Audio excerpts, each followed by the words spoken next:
Thank you very much, Jim. Next is Roy Cordato. He is the Vice President for Research and a resident scholar at the John Locke Foundation. From 93 to 2000, he served as the Lundy Professor of Business Philosophy at Campbell University. And from 87 to 93, he was the Senior Economist of the Institute for Research on Economics and Taxation in Washington, D.C. Roy Cordato.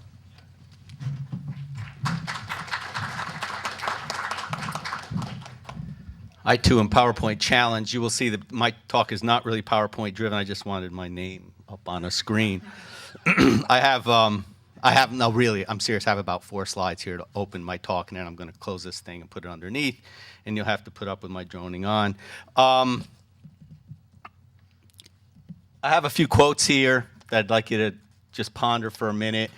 Each of them claim to be saying something, making strong proclamations about what is optimal in terms of CO2 emissions, taxes per ton of carbon. William Klein, the economist. This is from Ron Bailey, but he's just citing William Nordhaus, who claims that in 100. By the way, going back to Klein, I like the fact that he's looking out over a 300-year period. This guy is really good. I mean, that's an economist. Nordhaus looking out over only 100 years. I mean, you know, Stalin couldn't do 5, but $34 per metric ton. Kip Viscusi, really not talking about carbon tax, but saying that you could increase diesel taxes by 50% and increase economic efficiency. What I'm going to argue is that essentially the standard of optimality being used in all of these studies is vacuous and non-operational. Every argument used by Hayek and Mises against the possibility of efficient socialist calculation applies to these calculations, and in reality, while offering a veneer of rigor, calculations of optimal CO2 taxes and caps are completely arbitrary. Now, what I'm not going to argue is what all these people admit. There's uncertainties in their assumptions. There's uncertainties about, you know, what happens when you double CO2. There's uncertainties about what GDP, you know, will be projecting out in the light of future. I'm not going to talk about that. I'm going to talk about what Hayek calls a pretense of knowledge, okay? That the problem isn't about uncertainties. It's about pretending to have knowledge that you cannot possibly have. That's impossible to gain. I'm going to base my discussion on, I'm going to talk about 3 different issues: the concept of the subjective nature of opportunity cost and its implications, the implications of disequilibrium world for identifying improvements in overall efficiency, and implications of time passage for equilibrium versus disequilibrium worlds. And that's the end of my PowerPoint presentations. Thank you. Now, what is the standard of optimality that these folks are using? The normative benchmark for externalities analysis, which is what this is the price and output that would occur in a given market if all markets were in a perfectly competitive general equilibrium. As economists know, this is a highly stylized, static state of the world where market participants have perfect knowledge, all products in a given market are homogeneous, there's 0 entry and exit costs, and so on. It can be shown that when all of these conditions are met in all markets, you have something called a Pareto Optimum. This is a state of perfect efficiency where all gains from trade will have been realized. No one could be made better off without making someone else worse off. The most relevant point for this discussion here is that in this world, there is no divergence between private and social costs. There are no external effects of production, or all external effects are internalized. The conclusion is that in the presence of external effects, such as damaging results from future global warming brought about by increased CO2 emissions, the government can force the market to mimic a perfectly competitive general equilibrium. Ideally, an excise tax is imposed either on the production or consumption of the externality generating product or directly on the emission, which is the case of a CO2 tax. By the way, I'm going to mostly talk about CO2 tax, but all the arguments apply to figuring out the correct cap for a cap and trade or the optimal tax. Because this would force the market to conform to the perfectly competitive, efficient world of a perfectly competitive general equilibrium, these taxes, unlike excise taxes in general, would actually be good for the economy. They would force an overall reallocation of resources that would enhance economic well-being. Well, the theory that justifies the imposition of CO2 tax is really impossible to implement in the real world, in a real-world public policy setting. Calculations of the correct CO2 tax would require information that is not simply difficult to obtain, as most carbon tax and traders advocates admit, but is conceptually impossible to specify. These information problems, what Hayek called knowledge problems in the socialist calculation debate, plague every variable that must be considered in constructing the tax. Indeed, the information that is necessary to calculate the properly set carbon tax or CO2 emissions cap is so complex, so voluminous, that if it were humanly possible to obtain it outside of a market setting, no markets of any kind would be necessary. The efficient worldwide allocation of resources could be determined by a central planner, and the price system would be superfluous. Consider the first premise of such a tax. Namely, that it must be equal to the amount of the cost being imposed on society per additional unit of CO2 being generated. Every economics student learns, but quickly forgets, that only opportunity costs are relevant to economic analysis. Opportunity cost is the satisfaction that is foregone when making one choice rather than another. That is, it is satisfaction that is never realized. Opportunity costs are not only subjective, and therefore unmeasurable, but purely speculative. If a person faces a choice between going to the movies and going bowling, she speculates about the satisfaction that they would receive from each, and then chooses the one that, according to her expectations, would be most satisfying. If she chooses movies, she would never know for sure whether the bowling would have been less satisfying, since those costs would never have been experienced, hence the speculative nature of all opportunity costs. This has profound implications for setting the proper carbon tax. Opportunity costs are unmeasurable and unobservable by outside analysts, as I've said. Consequently, the entire concept of social cost as the sum of the opportunity costs experienced by individuals that make up society is not useful as a public policy tool and cannot be operationalized to determine any appropriate pollution tax. As an aside, those attempting to calculate optimal carbon taxes get around this. I want to point this out. They get around this problem by making a simplifying assumption that all observed market prices are perfectly competitive general equilibrium prices, which by definition are prices that measure opportunity costs. But the assumption is contradictory, since by definition a perfectly competitive general equilibrium has no externality problems, no market failures. But the reason why they are pursuing the analysis in the first place is to solve an externality problem that they believe plagues the market. If the problem exists, and by definition the prices they are observing cannot be perfectly competitive general equilibrium prices.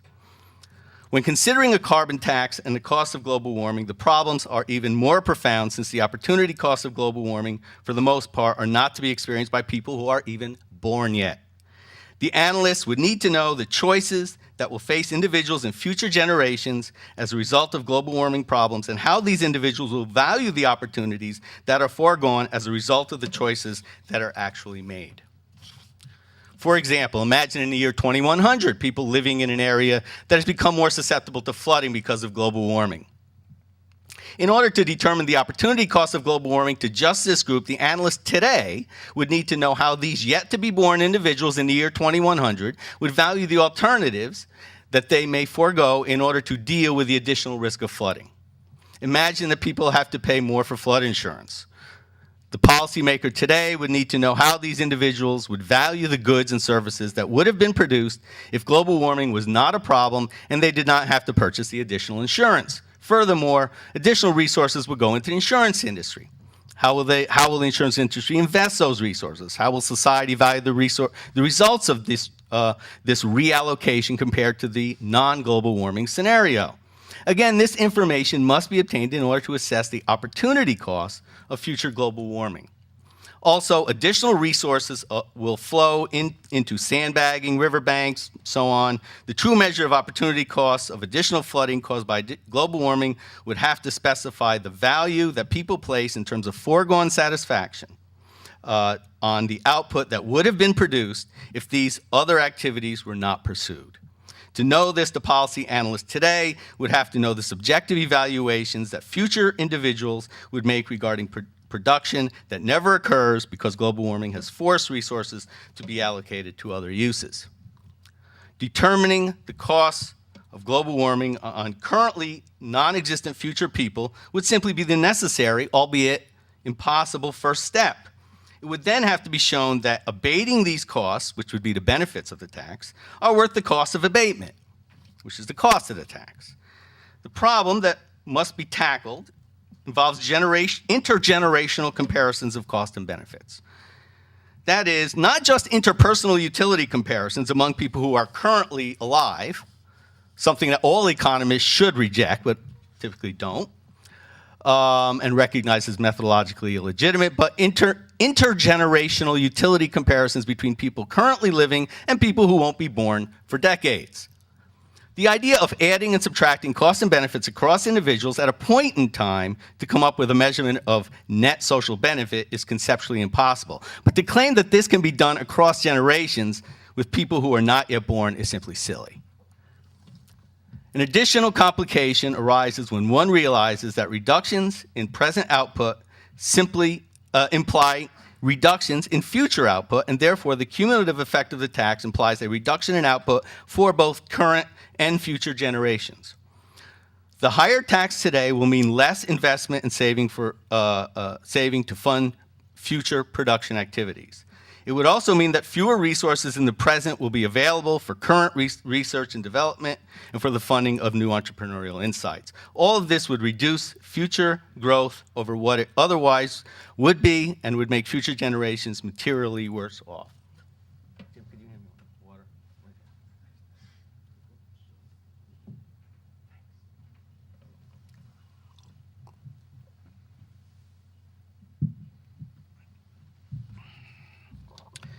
Thus, even if the global warming hypothesis is accurate, and currently imposed carbon taxes would reduce or even eliminate the impacts of future global warming, carbon tax advocates must show that future generations would value those impact reductions over the lost output that would result from the cumulative effects of the tax. In other words, it is quite possible that future generations might be more than happy to deal with the expected global warming problems if these problems are coupled with an overall higher standard of living. Carbon tax advocates must and do invoke, as what I pointed out earlier, what Nobel laureate Friedrich Hayek is referred to as a pretense of knowledge. They pretend to have knowledge of the variety of goods and services that would be produced into the indefinite future, both in the presence of the tax and in the absence of the tax, by people who are not yet born. Furthermore, it must be known that people living in these present and future worlds would value the alternative production possibility. They must know how they would value the alternative production possibilities. In other words, the analyst must have knowledge of both actual and potential present and future resource scarcities, entrepreneurial insights and technological developments, and individual tastes and preferences. Finally, I want to talk about the importance of real-time passage and information problems that it creates for calculating optimal carbon taxes and cap-and-trade programs. The standard assumption is that market data is stable, that preferences, opportunity costs, relative scarcities, and technologies do not change, or if they do, they change in predictable ways. But this is not the world that policymakers or market participants face. Time is not frozen, and with the passage of time, all the information that is assumed to be constant and given to the analyst continuously changes and is, in fact, variable to real-world actors. The information that is necessary for determining the efficient tax is in a continuous state of flux. The passage of time generates a stream of new and unpredictable information. In the language of economics, the stream of knowledge produces new and continuously changing disequilibrium situations. Time passage implies that the information problems facing a policymaker trying to impose the efficient carbon tax are totally intractable. Ultimately, in order to know the optimal price-output combination in CO2-emitting energy markets, one must also know the optimal price-output combination in all other markets. As attested to by ardent supporter of such taxes, the late Alan Kniese, not sure how it's pronounced, he says, quote, "The general equilibrium model of resource allocation, which underlies formal welfare economics," which is what we are talking about, "represents a general analysis of the interrelationships of markets throughout the economy. It requires knowledge of the structure of preferences of all consumers and the technologies to all producers." And that's not some crazy Austrian economist saying that. The bottom line is that in order to calculate the optimal carbon tax or cap-and-trade program, the analyst would have to have all the same information he or she would need to centrally plan the entire global economy. Any economist who claims to have discovered this magical tax is, to reference Hayek once again, engaging in a fatal conceit. Thank you.